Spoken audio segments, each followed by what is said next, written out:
Giovanni? Are you talking about Giovanni? I want to tell you something about Giovanni.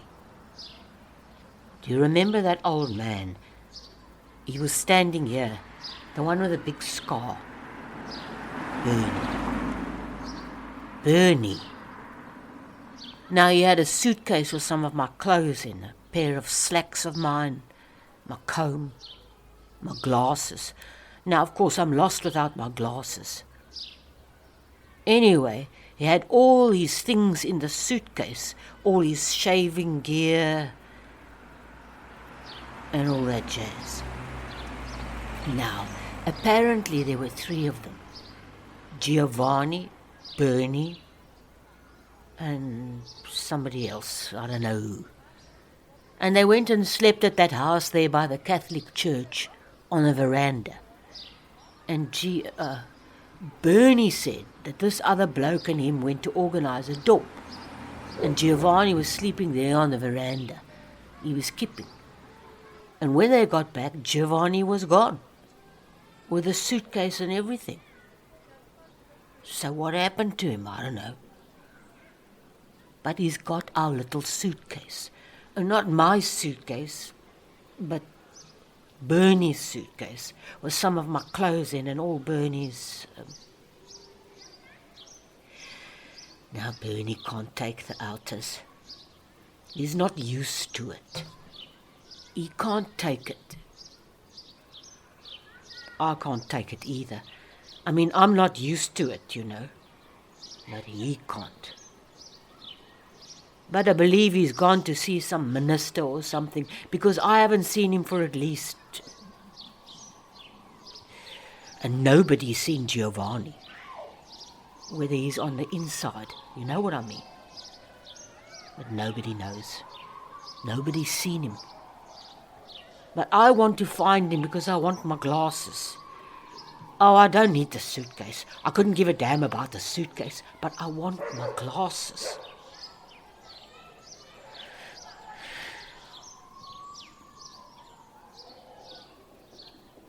And I still want to know when they're going to pay me. You didn't know I was on TV, did you? You know Vim. You know, Shame, the one with the one arm. He and I are on TV. Well, actually, I'm a nurse, but anyway, he's the main actor. Now, I'm the woman in the picture. Now we hobos, and I created a new word in the dictionary. I'm not a hobo. I'm a hoboress.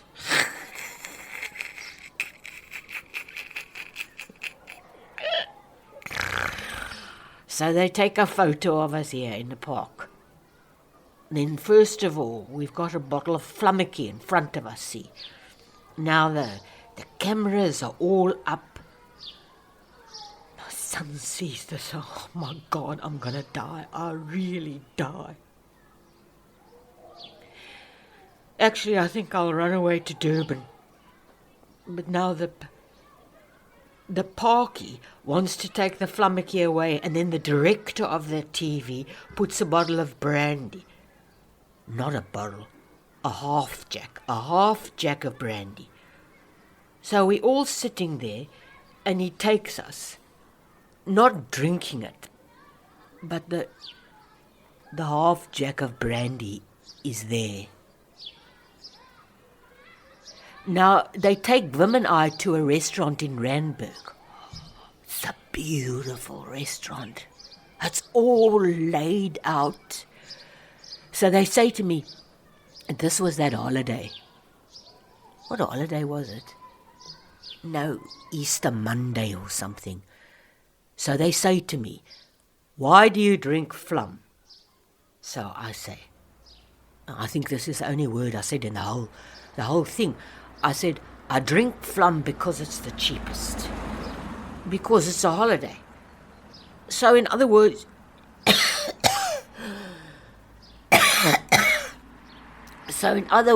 you can't go to the bottle store. So it's the cheapest. No, I said it's the cheapest thing. Excuse me. It's the cheapest thing you can get, and especially on a holiday. And that's what they wanted to know. And then you got to take them and show them where you sleep, how you get the cardboard, the newspapers, and where you sleep, and that sort of jazz. And I'm supposed to be paid for that, and I haven't been paid yet. I can't walk to Brixton. I can hardly walk across the road to buy a packet of Lexington. My feet are so sore, and they expect me to walk to Brixton. No, thank you. Maybe if I can get a pair of slip-slops, then I can go and fetch the money. But in these shoes...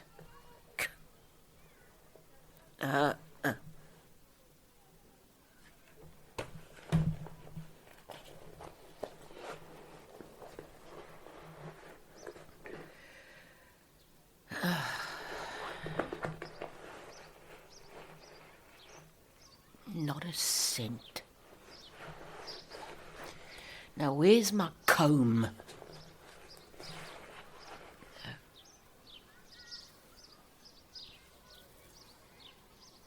God, it's about time I had a haircut.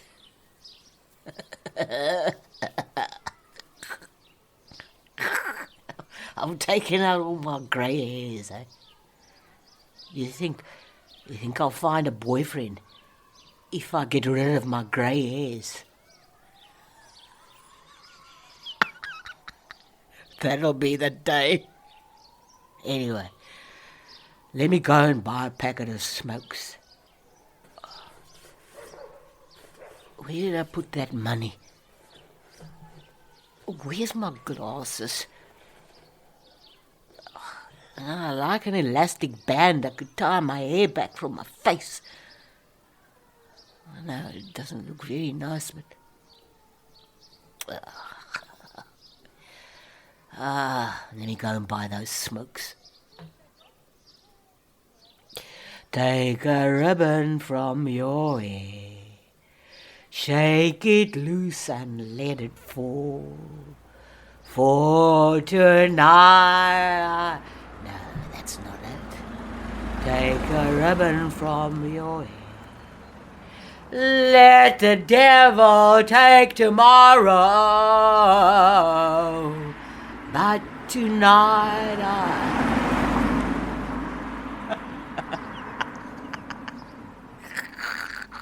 That's my philosophy in life. No, it isn't. Yes, it is.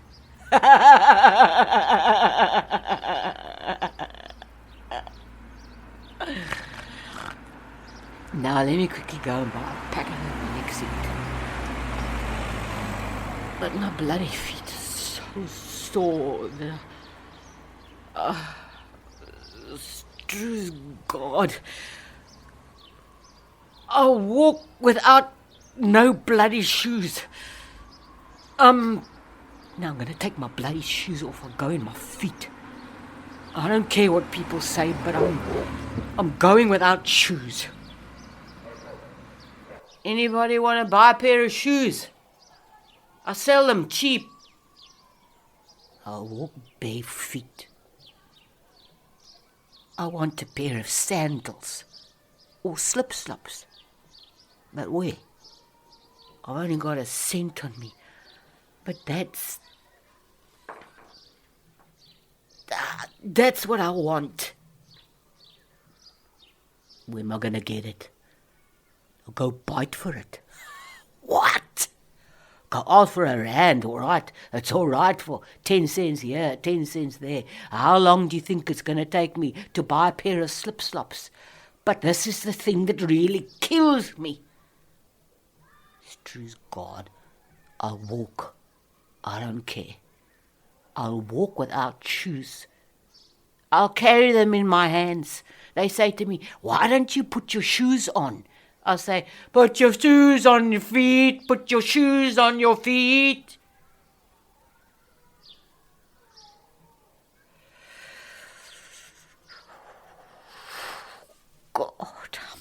cold again. Come on, James. If you don't come up, I'm hungry. He promised me a bacon sandwich. Where is he? Come on, James. I don't know if he's an African or a coloured or what he is.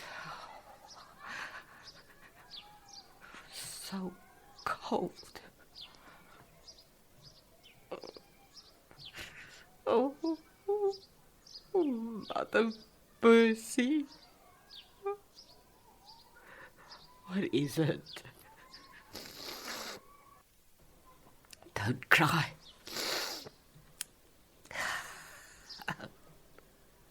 Okay.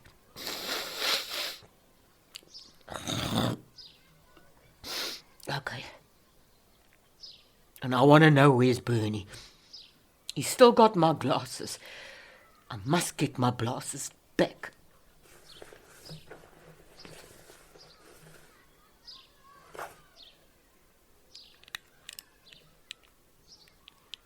It's just as well a friend of mine gave me as a new pair of glasses. That's why I treasure this so much. I can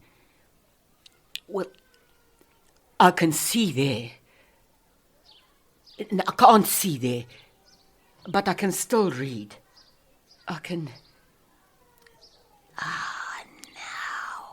see that. But without them, I can't see clearly. But with that, I can see every little lane. Every.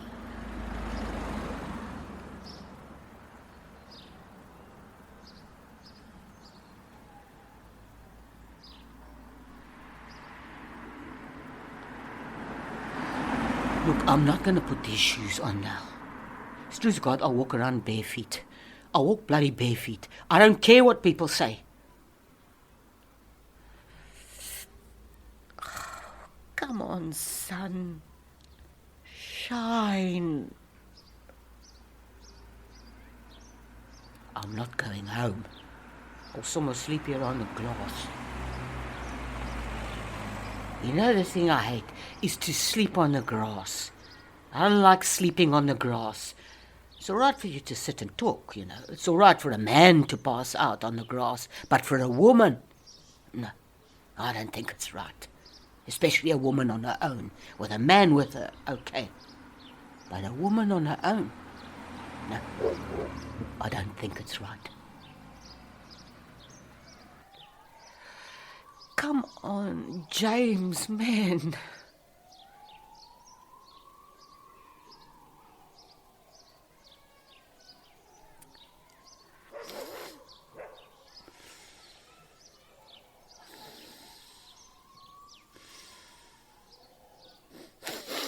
When we left Durban, I was born in Durban. I spent most of my life in Durban. My husband was in the building trade. At that time, there wasn't much to do in Durban, so we came up here. And we were here for a while. And he changed his job. He's a very good musician. He played the organ, he played the piano. He could play any instrument you wanted. He came up here. You know what they call a Tudor hotel? Now, in those days, when we came up here, we stayed there. And he changed his job. He became a salesman for pianos and organs, all that sort of jazz. And then he started playing at weddings and at clubs. That's when I lost him. The old witch. He was the only man I ever had. He was the only man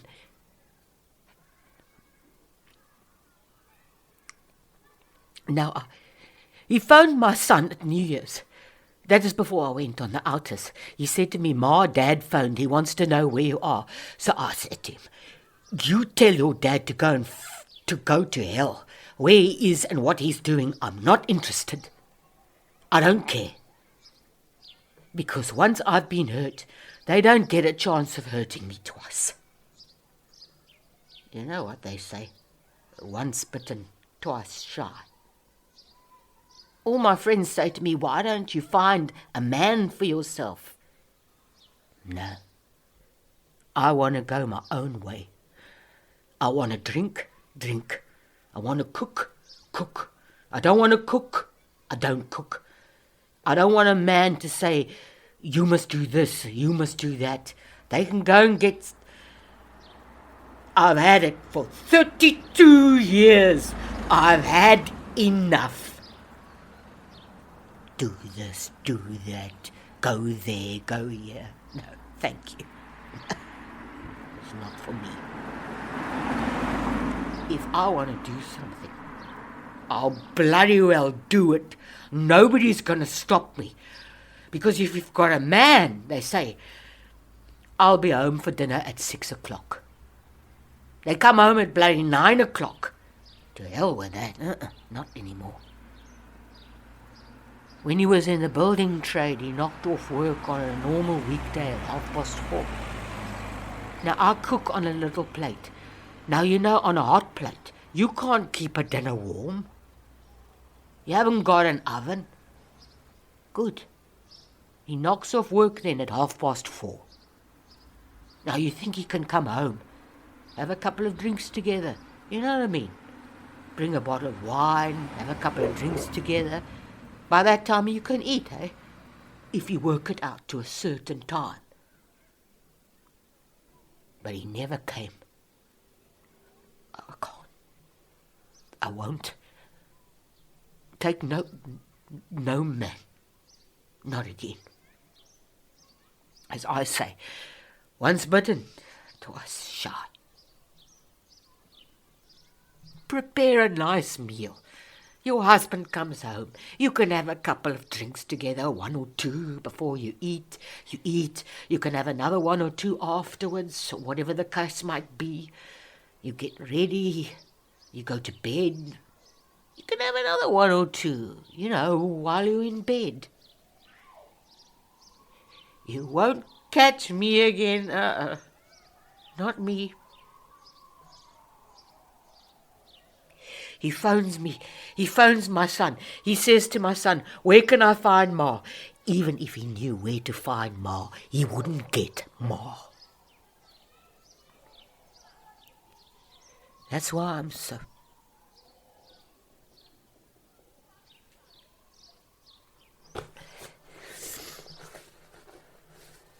What do you know? I got 20 cents.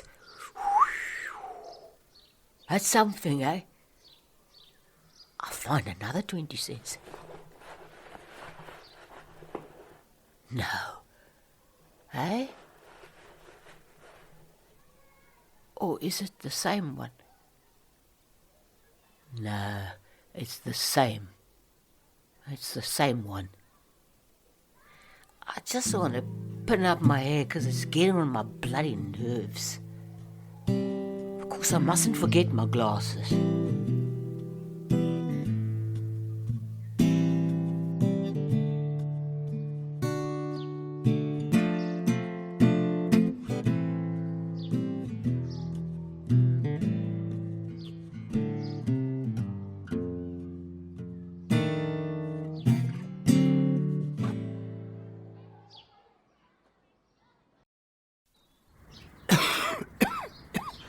No, it happened over there. It didn't happen here. It happened over there. I was here. It didn't happen here. Over there. I didn't see it happen. Jeffrey, he saw it. He was there. But he's not here now. There were 2 of them. Jeffrey saw them. But now he hasn't been here, not today. He hasn't been here today. This happened last Tuesday, about 9 o'clock. 9 in the morning.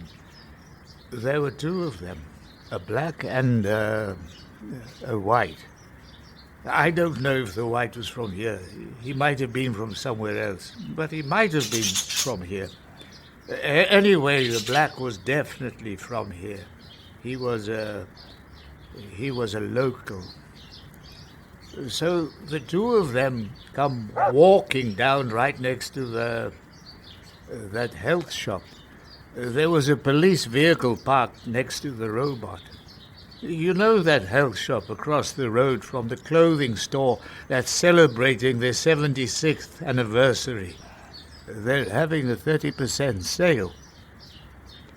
So the young one, the white, he had one of these sports dog bags, over his shoulder. It must have had a broken zip. Well, either that or he left it open on purpose, because just before the robot turned green, the black pulled something out of the bag, a boot or a sock. Socks rolled up, and tossed it into the open window. The police were sitting there with their windows rolled down. Well, not the back, because the police dog was sitting there with the black constable, but the front, the driver's side. That was open. Yes, the garden does need a bit of water. The last tenants just buggered off and left it like this. I had a complete sprinkling system put in, and somehow they managed to rip it to pieces. The whole house was in a mess. In fact, that's why I moved in here for a week, just to get the place right for when you move in. And then this whole thing had to go and happen to Benny. And I quite neglected the garden.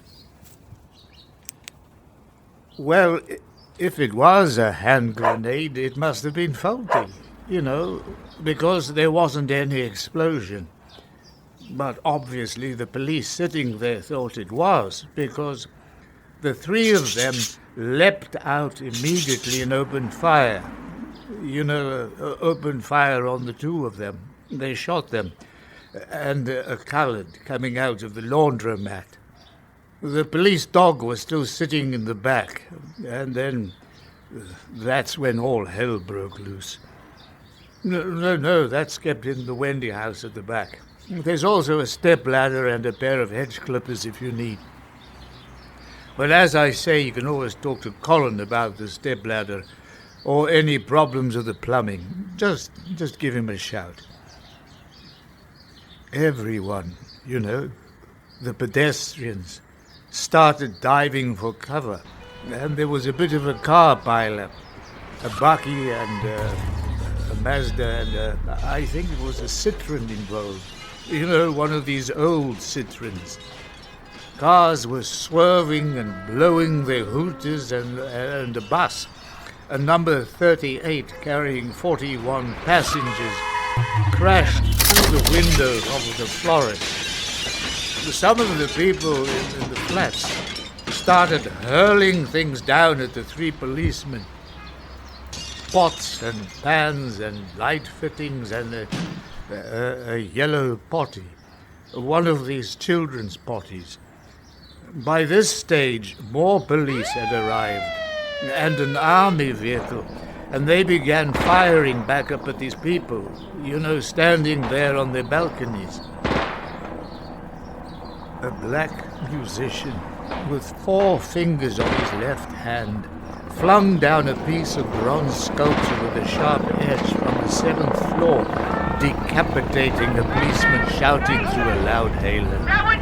A huge army helicopter swept over the top of one of these blocks of flats and hovered over the middle of the street, just low enough so that 10 or 11 paratroopers with automatic rifles could leap out, and they started spraying bullets about.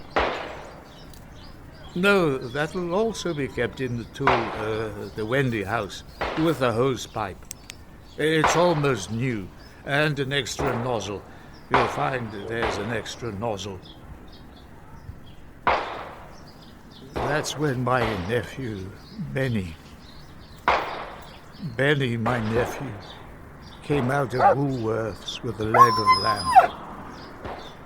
I don't know if they shot him first and then he got hit by the full tin of Cobra wax polish, or whether, one of those people from high up in one of those high-rise hotels pelted him on the head with this tin of Cobra wax polish. I'm not sure which came first.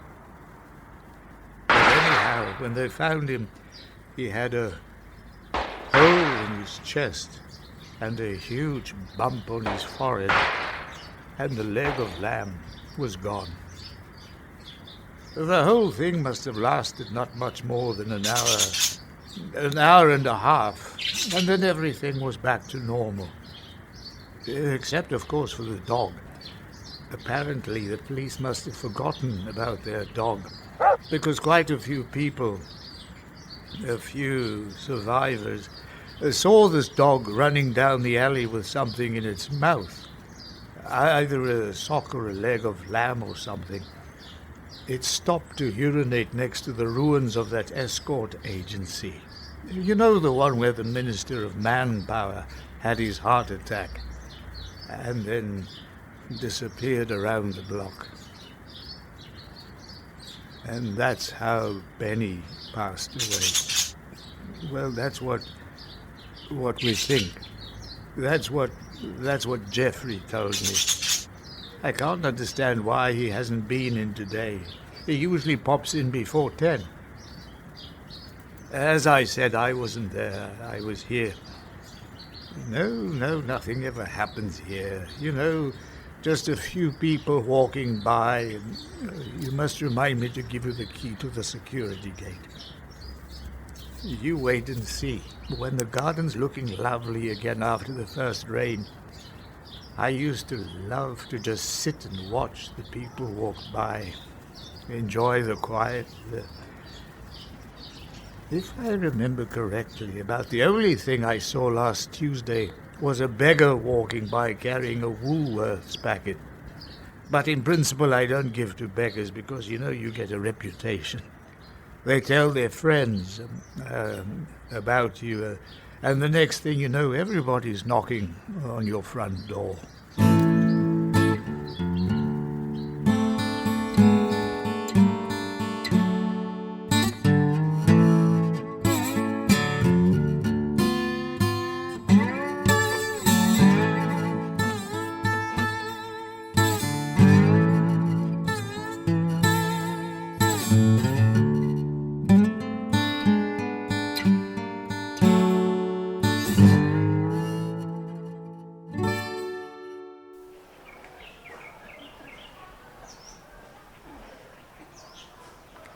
It wasn't necessary to greet her. I could have walked past, but I knew her. She also needs a friendly word from someone, hey? We're all human beings, hey? She needs a friendly word. I said, "Whoa, Helen."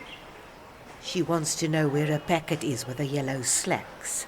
Well, she didn't use those words. She said something else, but it's not proper. I said, "Whoa, Helen. Helen, pull yourself together. Please, Jesus, man, I'm asking you." She looked so beautiful when I saw her to Frida Hartley. You should have seen her. I couldn't believe it. Even Boyson's, matron Boyson's. I said to her, "Isn't Helen looking beautiful? And her hair was shining." She said, "Yes, but she's not beautiful now." And I want her to get right again. And we can, with the help of God. Oh, God, we can. You know that little step. step from the pavement to the gutter is so small, it just takes that to fall. Oh, God, please don't ever let me fall. Let me enjoy the beauty of life, beautiful music, the beauty in writing, beauty in speaking, in everything. You know what I mean. Don't let me fall down. Since 1968, I've been fighting this disease. I've gone from one institution to another, just fighting. I want to get better. And then when I think I'm 5-6 years without drinking, take one drink and it's the same thing all over again. The vicious circle starts again. But what? She tells me I've got her fucking packet. I said, Helen, please, no. There's no other person who can help you but yourself. You will say to yourself, if I think of the time, well, this wasn't the only time. I can think of other, times, situations when I could have myself stopped and felt sorry for myself. But you don't. When Dries had his heart attack, there was then. I stayed by him, even though I only knew him for just over 4 months. And there was his family and his ex-wife trying to say things behind my back. Well, I knew what they were trying to say, but I just ignored them. I didn't have to stay in Heilbronn. We were visiting his brother-in-law and sister, and I still had my place here with most of my things. I think I only had one suitcase with me, because we were just meant to stay for his niece's 21st. But I sat with him until they moved him to Bloemfontein for some tests. I had to come back here because I couldn't afford to go to Bloemfontein. And then he died 6 months later. I received a telegram to tell me that, but they didn't say anything about the funeral, so I never went. Even if I did know, I couldn't have stayed in that house again. The room smelt of it smelt like turpentine.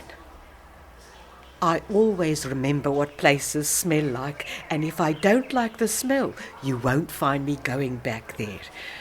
But if it smells good... You know what? In the hospital, they came and they said to me, Kathy, please will you give a talk to the, student doctors.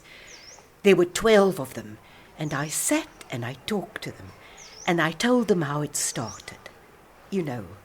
I was a social drinker. Then I became an alcoholic, through psychological problems in my life. And then the Dr. Levy walked in. I knew him from 1974. He walked in, he said, "Yes, I know you." When I smiled, he said, "Yes, I remember you now."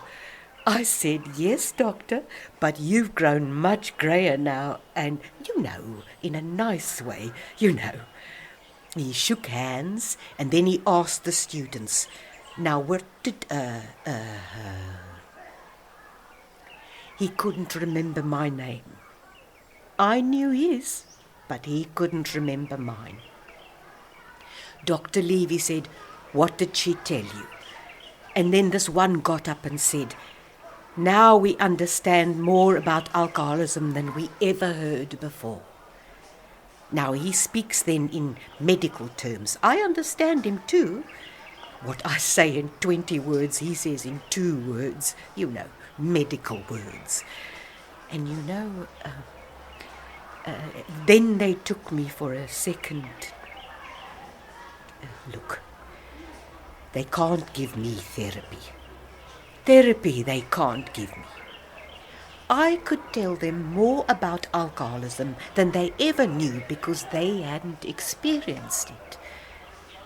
So this one student asked me, he said to me, "You know, Mrs. Pretorius," he said, "now when you stop drinking in 20 years and you take a drink again," and I started laughing. I said, "The vicious circle starts again.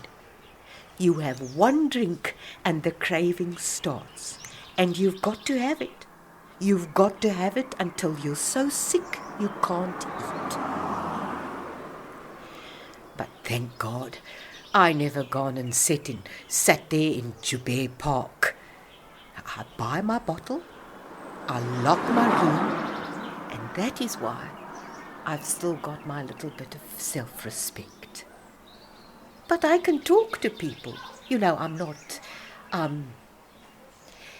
It made me a more humane person. You know, I'm not a more understanding person, you know, being able to talk to. In Piet Retief with my daughter, I spent some time there after my first visit to the... And then we were walking in town near the hotel when I was dry for about 2 months at that stage. She was taking me to show me where to book for your driver's license. I still remember, because there was a poster with Gey Korsten. It was showing then, but I didn't go and see it, because I'd already seen it. And, I stopped to read it. And somebody tapped me, you know, here, on my left shoulder. And I turned, and standing there was Joey Griesel. He and I were nearly engaged in 1955. He wanted to know where I'd been and was I married. I introduced him to Karin. He said, "I don't believe this is your daughter." And Karin wanted to carry on walking because she was scared I was going to go inside for a drink for old time's sake. But I said, "Don't worry, I've got it under control, you know." He was a partner in a firm. They had 3 Mercedes trucks and they delivered things. So we sat and I just had a glass of water. And he told me about, you know, what he was doing. He still wasn't married. He was a bachelor. And afterwards, he invited me he had a little farm just out of town, you know, for the weekend. I said, yes, I would love to. But that night, I got a lift as far as Kinross, and I stayed there in a hotel. And I went into the bar, and I had a drink. You see, you're never too good to go wrong, and you're never too old to learn. But Jesus, give a person understanding in life, and you'll never be sorry.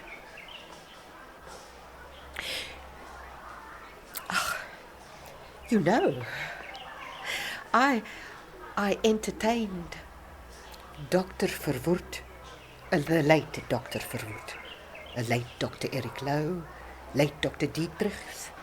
I was a big shot in Randfontein with the Nationalist Party. I brought Connie Mulder into politics. The late Dr. Connie Mulder. I was a big shot. I've mixed with the lowest, and I've rubbed shoulders amongst the best. That's why I understand people. Now, why would I want her yellow slacks? I never even wore slacks, never mind yellow ones. They're not even my size.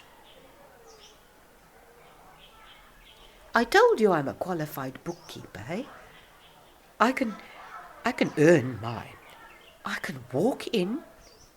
I can pick and choose. I was 52 2 weeks ago. And, I know my work. I can do everything up to balance sheeting, and I know my work. There's a firm near Primrose. I've got their number in Geldenhuys Road. I think it's a dairy. They're looking for someone with experience. It's on the bus route. I can give them a call. I know his name. He's Portuguese. You know, they say that the true alcoholic is not a better worker. And I can walk in on Monday, and I know I'll get work.